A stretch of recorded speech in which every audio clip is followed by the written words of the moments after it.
Hello friends, welcome to my YouTube channel excellent study point. हमारे YouTube channel excellent study point में आप सभी का स्वागत है। हमने पॉलिटी से रिलेटेड कई आर्टिकल्स को कवर किया है, जिसमें हमने vice president, president, attorney general और काउंसिल्स ऑफ मिनिस्टर्स से रिलेटेड आर्टिकल्स को यहाँ पर कवर किया था।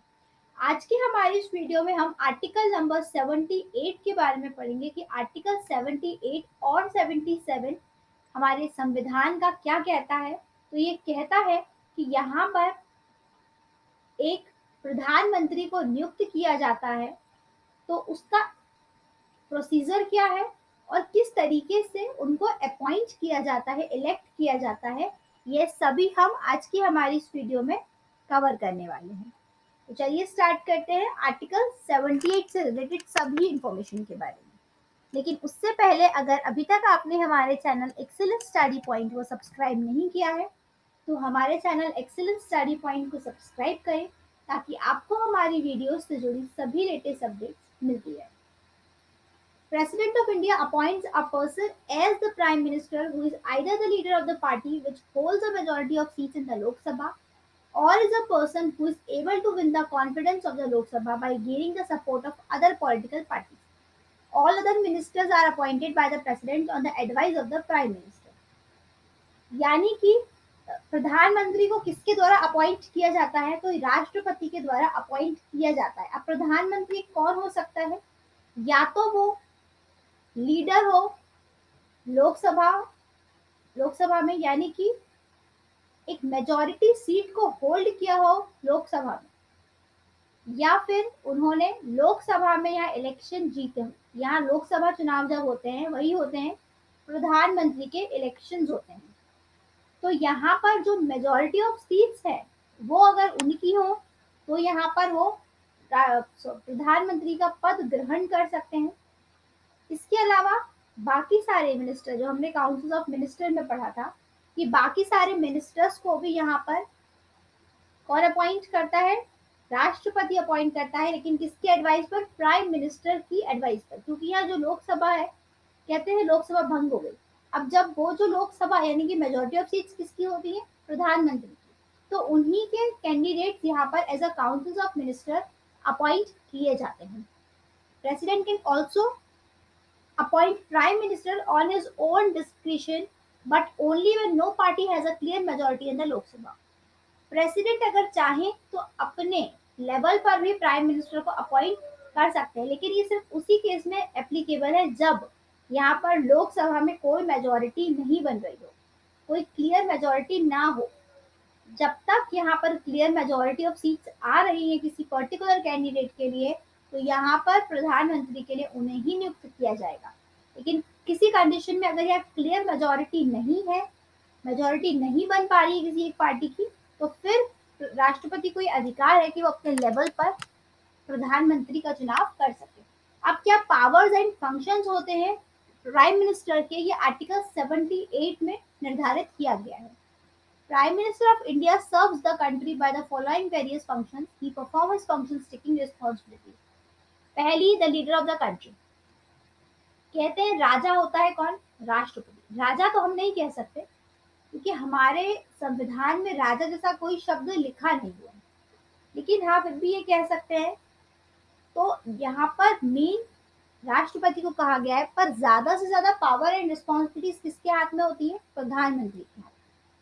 तो प्रधानमंत्री को लीडर ऑफ कंट्री कहा गया है, वो इसलिए क्योंकि ये गवर्नमेंट ऑफ इंडिया के हेड होते हैं। तो पहली रिस्पॉन्सिबिलिटी ये होती है। Second, portfolio allocation. The prime minister has the authority to assign portfolios to the minister. यानी प्रधानमंत्री को ये अधिकार होता है कि वो बाकी मिनिस्टर्स को पोर्टफोलियो असाइन कर सके। चेयरमैन ऑफ द कैबिनेट, यानी कि जो कैबिनेट होती है, जो काउंसिल होती है, उसके ये चेयरमैन होते हैं। प्रधानमंत्री कैबिनेट के चेयरमैन होते हैं और जो भी मीटिंग होती है कैबिनेट में वो इन्हीं के अंडर की जाती है। He can impose his decision if there is a crucial opinion difference among the members. अगर काउंसिल में किसी तरह का कोई भी टॉपिक है और उससे रिलेटेड सभी के अलग अलग ओपिनियन है, ओपिनियन में डिफरेंस आ रहा है, तो ये अपना खुद का डिसीजन वहां रख सकते हैं। Official representative of the country. Prime minister को ऑफिशियल रिप्रेजेंटेटिव कहा जाता है, हमारी राष्ट्र का, हमारी कंट्री का ऑफिशियल रिप्रेजेंटेटिव कौन होता है? प्रधानमंत्री। अगर कोई भी हाई लेवल इंटरनेशनल मीटिंग है तो उसे अटेंड करना भी यहाँ पर प्राइम मिनिस्टर का ही रोल है और रिस्पॉन्सिबिलिटीज है। The link between the president and the cabinet, अब यहाँ पर प्रेसिडेंट और कैबिनेट के बीच लिंक क्या होती है? तो the prime minister as the link between the president and the cabinet. तो यहाँ पर प्राइम मिनिस्टर एक लिंक होते हैं प्रेसिडेंट और कैबिनेट के बीच। वो यहाँ दोनों में कम्युनिकेशन जो है, कम्युनिकेट करते हैं बोथ अथॉरिटीज में, काउंसिल ऑफ मिनिस्टर्स में और प्रेसिडेंट में। उनसे रिलेटेड सभी एडमिनिस्ट्रेटिव अफेयर्स जो कि यूनियन और लेजिस्लेटिव प्रपोजल होते हैं, उन्हें यहाँ पर वही मेंटेन करते हैं काउंसिल और प्रेसिडेंट के बीच में। इसके अलावा लीडर ऑफ द कंट्री तो होते ही है, ये हेड होते हैं। The prime minister is the head of the nuclear command authority, nuclear command authority और नीति आयोग, नीति आयोग के भी ये हेड होते हैं। Appointment committee of the cabinet, department of atomic energy, इन सभी के हेड कौन होगा? प्रधानमंत्री। सबसे पहले तो न्यूक्लियर कमांड अथॉरिटी के, सेकंड नीति आयोग के, तीसरे appointment committee of the cabinet के, fourth department of atomic energy के, fifth department of space and ministry of personnel public grievances and pension. इन सभी की हेड, सभी के हेड कौन होंगे? Prime minister. इसके अलावा चीफ एडवाइजर, ये प्रेसिडेंट के चीफ एडवाइजर भी होते हैं, यानी कि एक विशेष सलाहकार की तरह भी यहाँ पर प्राइम मिनिस्टर का रोल होता है प्रेसिडेंट के लिए। Like prime minister is the head of union parliament, the chief minister is the head of state parliament. हम यहाँ पर chief ministers and council of ministers के बारे में हम ऑलरेडी लिंक्ड आर्टिकल्स जो हैं इससे रिलेटेड उनमें डिस्कस कर चुके हैं। हम यहाँ चीफ मिनिस्टर के बारे में अलग से डिस्कस करेंगे। तो जिस तरीके से प्राइम मिनिस्टर यूनियन पार्लियामेंट के हेड होते हैं, उसी तरीके से चीफ मिनिस्टर क्या होते हैं? स्टेट पार्लियामेंट के हेड होते हैं। Who is eligible to a prime minister? अब सबसे पहले तो ये कि यहाँ पर प्रधानमंत्री बनने के लिए क्या क्या क्वालिफिकेशन की जरूरत होती है, कौन एलिजिबल होता है? सबसे पहले तो अ सिटीजन ऑफ इंडिया, वो भारत का नागरिक होना चाहिए, तभी वो यहाँ पर प्रधानमंत्री के पद को ग्रहण कर सकते हैं। अ मेंबर ऑफ आइदर राज्यसभा और लोकसभा, या तो वो राज्यसभा के मेंबर होने चाहिए या फिर लोकसभा के मेंबर होने चाहिए।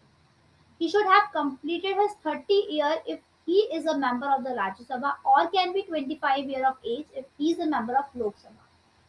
अगर वो राज्यसभा के मेंबर है तो उनने कम से कम 30 साल की उम्र कंप्लीट की होनी चाहिए। इसके अलावा अगर वो लोकसभा के मेंबर है तो कम से कम 25 साल की एज उन्होंने कंप्लीट की होनी चाहिए, तभी वो यहाँ पर एलिजिबल है प्राइम मिनिस्टर के लिए। Position of the Prime Minister. Right from the day of the first Prime Minister, Pandit Jawaharlal Nehru, the Prime Minister is treated at a much higher pedestal. His preeminence rests on his commanding position in the cabinet, coupled with fact that he is the leader of the majority party. उस दिन से जब से यहाँ पर पहले prime minister आए थे, first prime minister of India कौन थे? पंडित जवाहरलाल नेहरू। तो अब यहाँ पर जब वो एनफोर्स में आए थे, उसके बाद से यहाँ ये कानून बन गया था कि जो कैबिनेट है उनकी कमांडिंग पोजीशन को कौन मेंटेन करेगा? प्राइम मिनिस्टर मेंटेन करेगा। उनसे रिलेटेड जितनी भी चीजें हैं, majority party, leader of the majority party भी प्राइम मिनिस्टर ही कहलाते हैं। All these positions of power when combined in one person make him rank much above the ordinary minister. यानी कि इतनी सारी चीजें, इतने सारे पावर्स जब किसी एक पर्सन को दिए जाते हैं तो अपने आप उनकी जो रैंक है वो हायर हो जाती है एज कम्पेयर टू बाकी मिनिस्टर्स से। द डेथ और resignation of the prime minister automatically brings about the dissolution of the council of minister. यानी कि अगर किसी कारणवश प्रधानमंत्री रिजाइन कर देते हैं या फिर इन केस कभी उनकी डेथ हो जाती है, तो यहाँ पर जो काउंसिल ऑफ मिनिस्टर्स हैं उनको भी यहाँ डिसॉल्व कर दिया जाता है। यानी कि कहते हैं कि लोकसभा जो है वो डिसॉल्व हो जाती है, लोकसभा उस वक्त भंग हो जाती है अगर किसी कारण से प्रधानमंत्री अपनी पोजीशन छोड़ देता है, तो काउंसिल्स ऑफ मिनिस्टर्स को भी हटा दिया जाता है। It generates a vacuum, the demise, resignations और dismissal of a minister creates only a vacancy which the prime minister may or may not like to fill. The government cannot function without a prime minister, but the absence of a minister can be easily compensated. Government बिना प्रधानमंत्री के किसी भी तरीके से कार्य नहीं कर सकती, लेकिन बिना मिनिस्टर्स के वो कर सकती। अगर कभी किसी काउंसिल ऑफ मिनिस्टर्स में हमने देखा है कि एक नहीं होते, वो ग्रुप ऑफ मेंबर्स होता है, तो वहाँ डिफरेंट डिपार्टमेंट्स होते हैं। उन डिपार्टमेंट्स के बारे में भी हम कवर करेंगे। लेकिन उनमें अगर कभी वैकेंसी वैकेंट है, यानी कि फिल नहीं है वो पोजीशन, तो फिर भी गवर्नमेंट एडजस्ट कर सकती है। लेकिन विदाउट अ प्राइम मिनिस्टर किसी भी तरीके से गवर्नमेंट का काम नहीं चल सकता, वो कोई फंक्शन परफॉर्म नहीं कर सकती विदाउट अ प्राइम मिनिस्टर। तो प्राइम मिनिस्टर का हमारे संविधान में, हमारे राष्ट्र में, हमारी सरकार में, हमारे देश में एक बहुत ही अहम रोल है, एक अहम भूमिका है प्रधानमंत्री की। Relation between the prime ministers and the president of India. अब यहाँ पर प्राइम मिनिस्टर और प्रेसिडेंट ऑफ इंडिया के बीच में क्या रिलेशन है, तो यहाँ पर भारतीय संविधान के कुछ ऐसे आर्टिकल्स हैं जो प्राइम मिनिस्टर और प्रेसिडेंट को एक दूसरे से जोड़ते हैं, जैसे कि आर्टिकल 74, 75 और 78। आर्टिकल 78 क्या बताता है हमें कि प्रधानमंत्री के क्या रोल्स एंड रिस्पॉन्सिबिलिटीज है, क्या पावर और फंक्शंस है। 74 और 75 आर्टिकल के बारे में हम ऑलरेडी पढ़ चुके हैं। 74 आर्टिकल जो है और 75 आर्टिकल है, ये हमें काउंसिल ऑफ मिनिस्टर्स के बारे में बताता है। 74 mentions how the prime ministers and presidents are both connected with the council of ministers। क्योंकि यहाँ पर जो प्राइम मिनिस्टर है, ये एक लिंक होते हैं प्रेसिडेंट और काउंसिल ऑफ मिनिस्टर्स के बीच। प्रेसिडेंट क्या करते हैं, अपॉइंट करते हैं प्राइम मिनिस्टर को और बाकी सारे मिनिस्टर्स को भी कौन अपॉइंट करता है, प्रेसिडेंट। लेकिन किसकी एडवाइस पर, प्राइम मिनिस्टर की एडवाइस पर। Minister hold their office during the pleasure of the president, यानी कि जो मिनिस्टर्स हैं जब वो शपथ लेते हैं तो in the present of president. Council of minister is collectively responsible to the Lok Sabha. जो काउंसिल ऑफ मिनिस्टर्स रहते हैं वो कलेक्टिवली रिस्पॉन्सिबल होते हैं लोकसभा के लिए। कलेक्टिवली से यहाँ पर मतलब ये है कि पूरी काउंसिल ऑफ मिनिस्टर रिस्पॉन्सिबल होगी, कोई एक पर्टिकुलर डिपार्टमेंट या कोई एक पर्टिकुलर ग्रुप नहीं। 78 article, Prime Minister communicates all decisions made by the councils of members to the President. President can also repose issues for the considerations of the Council of Ministers। यानी कि article 78 ये भी कहता है कि जो प्रधानमंत्री हैं वो क्या करते हैं, कम्युनिकेट करते हैं किसके बीच, प्राइम मिनिस्टर और काउंसिल ऑफ मिनिस्टर्स के बीच। यानी किसी भी तरह का अगर कोई डिसीजन है जो कि काउंसिल को डिस्कस करना है प्रेसिडेंट से, तो वो कौन पहुंचाएगा, प्रधानमंत्री। अगर राष्ट्रपति भी चाहते हैं कि वो किसी इशू के बारे में यहाँ पर काउंसिल ऑफ मिनिस्टर से कंसिडर करें, तो वो भी यहाँ लिंक कौन करेगा, प्राइम मिनिस्टर। तो ये प्राइम मिनिस्टर एक्चुअल में प्राइम मिनिस्टर, प्रेसिडेंट और काउंसिल ऑफ मिनिस्टर के बीच में लिंक का काम करते हैं। Fact about Indian prime minister. तो अभी तक जितने भी भारत में प्रधानमंत्री रहे हैं उनसे रिलेटेड कुछ इंपॉर्टेंट फैक्ट है, वो जान लेते हैं। Longest serving Indian prime minister, यानी कि जो सबसे लंबे समय तक भारत के प्रधानमंत्री रहे, तो वो थे जवाहरलाल नेहरू। 1947 में ये प्रधानमंत्री बने थे और 1964 तक इनका कार्यकाल है। दूसरी बात, सेकंड लॉन्गेस्ट यानी कि दूसरे जो सबसे लंबे समय तक प्रधानमंत्री रही थी, Indira Gandhi. Acting prime minister twice, जो 2 बार प्रधानमंत्री बने थे, तो गुलजारी लाल नंदा। पहली महिला प्रधानमंत्री जिन्हें भारत रत्न से सम्मानित किया गया था वो थी Indira Gandhi. First non Congress prime minister of India, पहले नॉन कांग्रेस प्राइम मिनिस्टर कौन थे जो कि कांग्रेस पार्टी से नहीं थे, तो मोरारजी जी देसाई थे। Indian prime minister receive Pakistan highest civilian award, Bharat के वो एकमात्र प्रधानमंत्री और पहले प्रधानमंत्री जिन्हें पाकिस्तान का हाईएस्ट सिविलियन अवार्ड दिया गया था, वो भी मोरारजी जी देसाई थे। सबसे youngest Indian prime minister Rajiv Gandhi थे। साउथ इंडिया से पहले प्राइम मिनिस्टर थे पीवी नरसिम्हा राव।